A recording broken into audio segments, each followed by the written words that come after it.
प्यार से कहना धन निरंकार जी। जब आध्यात्मिक रूप से पूर्ण हो, एक महल माड़ियाँ गाड़ी उपलब्धियाँ पढ़ाई लिखाई इत्यादि सब मुबारक है, पर वो तभी सही मायने में मुबारक है जब हर पल में इस परमात्मा को भी शामिल किया गया, वरना तो एक दौड़ भाग ही लगी रहती है। आज कुछ ये चाहिए, कल कुछ और चाहिए, आज ये जो मिल गया कल फिर प्रार्थना कि इसको बदल दिया जाए। इस तरह नहीं हो जीवन।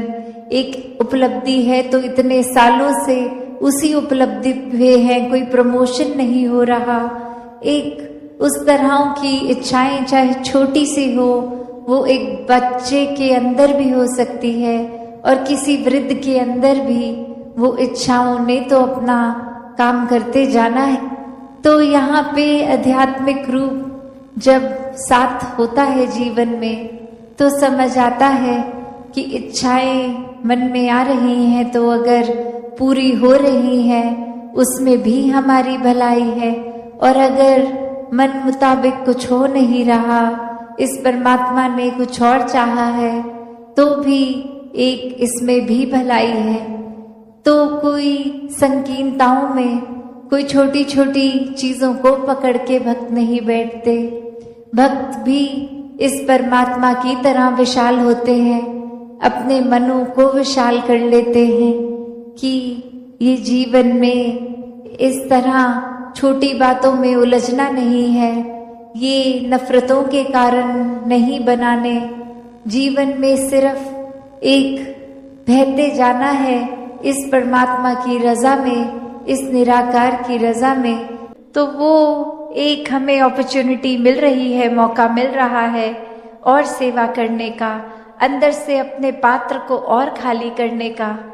क्योंकि फिर वही बात जहाँ एक फाइन लाइन होती है, एक बहुत ही संकीर्ण सी एक रेखा, जो एक हमारे मनोबल की बात और एक अहंकार की बात, कि कैसे एक हम अपनी सेल्फ रिस्पेक्ट और ईगो के बीच में जो एक लाइन है कि अक्सर हम ये बात तो हर किसी को सिखाया जाता है कि एक दूसरे का मनोबल बढ़ाओ, वो मोटिवेशन बढ़ाओ, पर कहाँ वो मोटिवेशन को अब हमारे ही मन में हमने उस तरह लेना है कि वो एक जिस काम के लिए है वो अपना काम उस तरह करे, वो अहंकार की तरफ ना जाए। अक्सर सूक्ष्म अहंकार की भी बात होती है कि हमें पता तक नहीं चलता कि कब एक छोटी सी जगह से ही हमारे अंदर अहंकार धीरे धीरे घुस रहा है। चाहे वो कोई बड़ा एपिसोड, कोई बड़ी घटना ना हो, एक छोटी सी ही चीज कि किसी का कुछ अपने आप से तुलना करके हमने देखा कि उससे ज़्यादा अच्छे हो गए हम किसी बात में, और वहीं किसी के ना जताने पर भी खुद ही इस बात को मन में अहंकार के रूप में लेते जाते हैं। तो फिर ये अहंकार तो अपना घर बनाएगा ही मन में, और साथ ही ये परमात्मा उतना मन से जाएगा भी।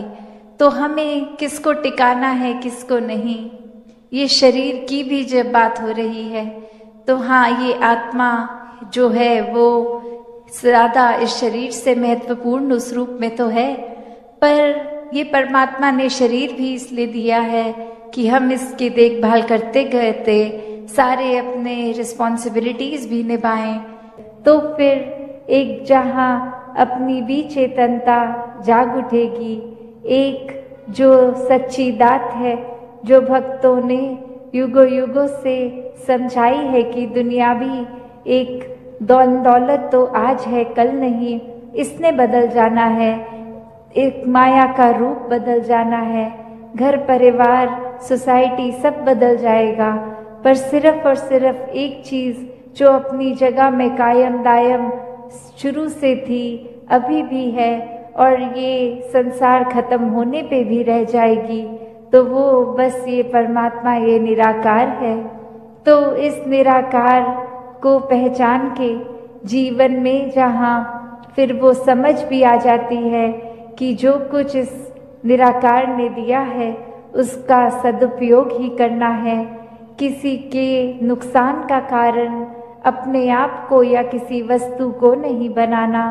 मन में भाव हर किसी के लिए एक शुद्ध विचार रखते हुए हर किसी के लिए फिर वो मन से एक दुआ अरदास कि ये जहाँ किसी के दिन घर में जीवन में एक स्वास्थ्य रूप किसी भी तरह का एक नुकसान हो रहा है तो वो भी एक भक्तों का दिल तो इस तरह पिघलता है, किसी को देखकर ठीक नहीं है तो उनसे ज़्यादा उनका दर्द भक्त समझते हैं। तो कैसे ऐसे वाले जीवन को मुबारकबाद जीवन कहा जाता है। ये एक परोपकारी जीवन होता है।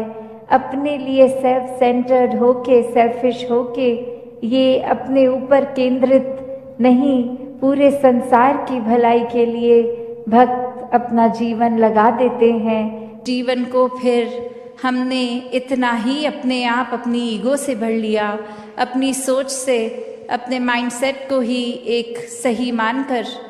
तो कैसे इस जीवन में जब जिएंगे तो वो माया रूप यहाँ पे हावी होगा, क्योंकि when we are so full of ourselves तो हम लर्निंग कहाँ से करेंगे, जबकि इस निराकार, इस दातार ने तो हर जगह इस कण कण से शिक्षा लेने का एक रूप दिया है।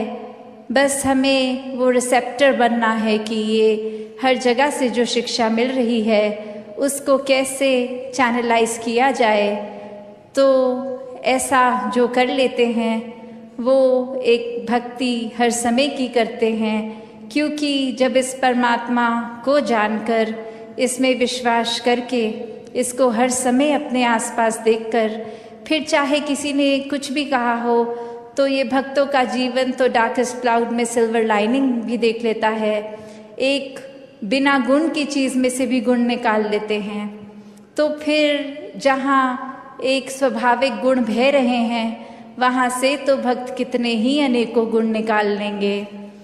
तो ऐसा जीवन हमारा एक हो जाए ताकि हर तरफ से जो शिक्षाएं हैं वही मिलें। वरना तो एक अगर अक्सर ऐसे भी जो उदाहरण देखने को मिलते हैं कि हमारी सोच इसने तो कभी ख़त्म नहीं होना, हमारी इच्छाओं ने भी कभी ख़त्म नहीं होना, एक वो सेटिस्फैक्शन, एक कंटेंटमेंट की बात, ये तो माया का ही रूप। क्योंकि अक्सर हम ये भी सोच लेते हैं कि माया सिर्फ एक मटीरियलिस्टिक चीज़ है, माया सिर्फ जो आँख देख सकती है वही है, चाहे वो एक घर हो, पैसा हो, एक और चीज़ें। पर अक्सर ये जो सूक्ष्म रूप की माया है जो एक ये सोच में भी आ जाती है, क्योंकि इस परमात्मा को इस पल में देखना है। तो कैसे ये जीवन में ऐसी कितनी परिस्थितियाँ हमारे भी आती हैं कि क्या किस समय एक पेशेंस चाहिए, एक अपने मन को विशाल करना है कि कोई कुछ कह रहा है, कर रहा है, वो इग्नोर करना है कि कोई बात नहीं, उसने अगर कर दिया, मैंने अपने ऊपर असर बुरा नहीं लेना। एक जैसे बोलते हैं कि एक चाल अपनी घोड़े की जो होती है वो आगे, आंखों के आगे एक ब्लाइंड टाइप लगा देते हैं जो ना दाएं देख सके ना बाएं, बस सीधा चलता ही जाए अपने रास्ते पे।